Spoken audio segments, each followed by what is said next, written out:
Hello guys, আশা করি সবাই ভালো আছেন।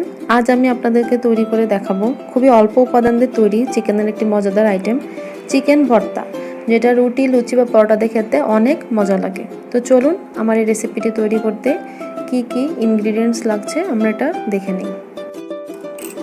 প্রথমে আমি এখানে নিয়েছি বোনলেস চিকেন, আমি আধা কেজির মতো চিকেন নিয়েছি। এরপর আমি নিয়েছি চিকেনের স্টক, পেঁয়াজ কুচি নিয়েছি আমি 5-6টা মাঝারি সাইজ, আদা রসুন বাটা, কাঁচামরিচ। শুকনো উপকরণের জন্য আমি নিয়েছি 2টো তেজপাতা, 3টা এলাচ, 2টো দারচিনি এবং লং এবং কালো গোলমরিচ। গুঁড়ো মশলার জন্য আমি এখানে নিয়েছি মরিচের গুঁড়া, ধনিয়ার গুঁড়া এবং জিরার গুঁড়া। তাহলে চলুন আমরা দেখে নিই আমি এই রেসিপিটি কী করে তৈরি করি। প্রথমে আমি একটি কড়াই নিয়ে এতে 3 কাপের মতো জল অ্যাড করব।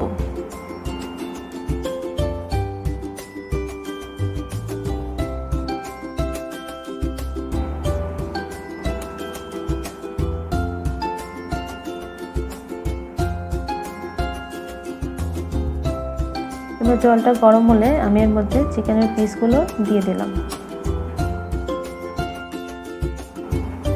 এবার শুকনো উপকরণ যেগুলো নিয়েছিলাম, তেজপাতা, দারচিনি, লং, গোলমরিচ এবং এলাচ এর মধ্যে দিয়ে দিলাম।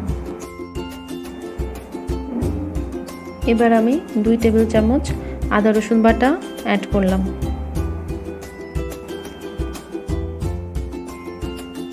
এবার পুরো মিশ্রণটাকে আমি একটু নেড়ে মিশিয়ে নিচ্ছি।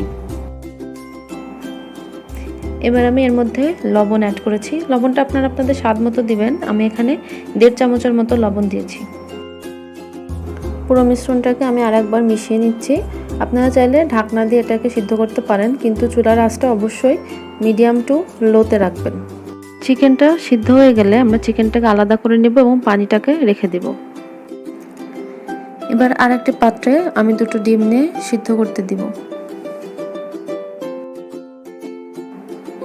এবার একটি প্যান নিয়ে আমি এতে 3 টেবিল স্পুনের মতো তেল দিয়ে দিব।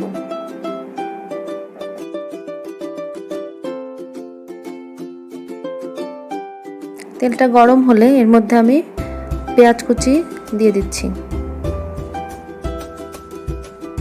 পেঁয়াজ কুচিটা একটু নেড়ে নিব। এরপরে আমি এর মধ্যে 2 টেবিল চামচের মতো আদা রসুনের বাটা দিয়ে দিব। আদা রসুন বাটার সাথে পেঁয়াজটা ভালো মতো ভেজে নিতে হবে, যাতে কাঁচা ভাবটা চলে যায়। এবার এর মধ্যে আমি গুঁড়ো মশলাগুলো দিয়ে দিব। এখানে আমি 2 টেবিল চামচ মরিচের গুঁড়া, 1.5 টেবিল চামচ ধনিয়ার গুঁড়া এবং 1.5 টেবিল চামচ জিরা গুঁড়া ব্যবহার করেছি। গুঁড়ো মশলা সহ পেঁয়াজটাকে ভালো মতো কষিয়ে নিতে হবে। মশলা কষানো হয়ে গেলে যখন এরকম উপরে তেল ভেসে উঠবে, তখন আমরা এর মধ্যে একটু লবণ দিয়ে দিব। লবণটা আপনারা আপনাদের স্বাদ মতো দিবেন, কারণ চিকেন স্টকেও কিন্তু লবণ থাকে। এবার চিকেন স্টক সহ আমি মশলাটাকে ভালো মতো কষিয়ে নিব।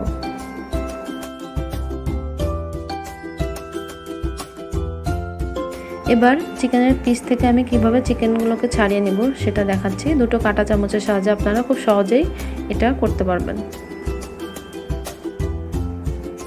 পুরো চিকেনটা ছাড়িয়ে নেওয়ার পর আমি এই চিকেনটাকে মশলার সাথে অ্যাড করে দিব।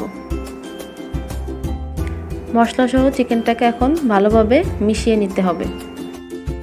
মশলা সহ চিকেনগুলোকে আমি খুব ভালোভাবে এখানে কষিয়ে নিচ্ছি।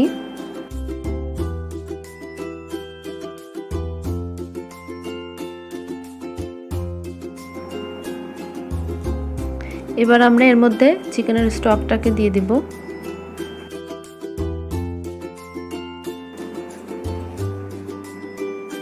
এবার অন্য একটি পাত্রে আমি যে বাকি অর্ধেক পেঁয়াজের বেরেস্তা করেছিলাম ওটি নিয়ে নিব। এর মধ্যে আমি চিনি দিচ্ছি। চিনিটা আপনারা স্বাদ মতো দিবেন, মিষ্টি বেশি পছন্দ করলে বেশি দিবেন, না হলে কম দিবেন। এরপর আমি এখানে লেবুর রস দিয়ে দিলাম। আমি একটা লেবুর রস নিয়েছি এখানে। এবার বেরেস্তাটা আমি ভালো মতো মাখিয়ে নিচ্ছি। এবার চিকেনের মধ্যে আমি যে ডিমটি সিদ্ধ করেছিলাম ওটি দিয়ে দিলাম। আপনারা অবশ্যই ডিমটা ইউজ করবেন, এটা ঝোলের স্বাদটাকে অনেক গুণ বাড়িয়ে দেয়। এবার উপর থেকে আমি কয়েকটা কাঁচামরিচ দিয়ে দিলাম।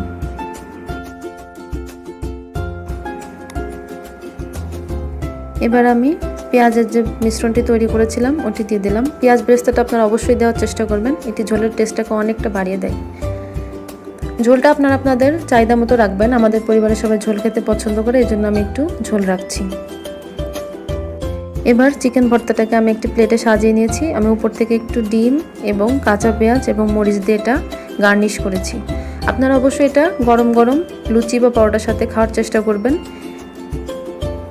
চিকেন ভর্তাটা দেখতে যতটা লোভনীয় হয়েছে, এটা খেতেও অনেক মজা হয়েছিল। আপনারা অবশ্যই বাসায় ট্রাই করবেন এবং আমাকে কমেন্ট সেকশনে অবশ্যই জানাবেন যে আপনাদের আমার এই রেসিপিটি কেমন লেগেছে।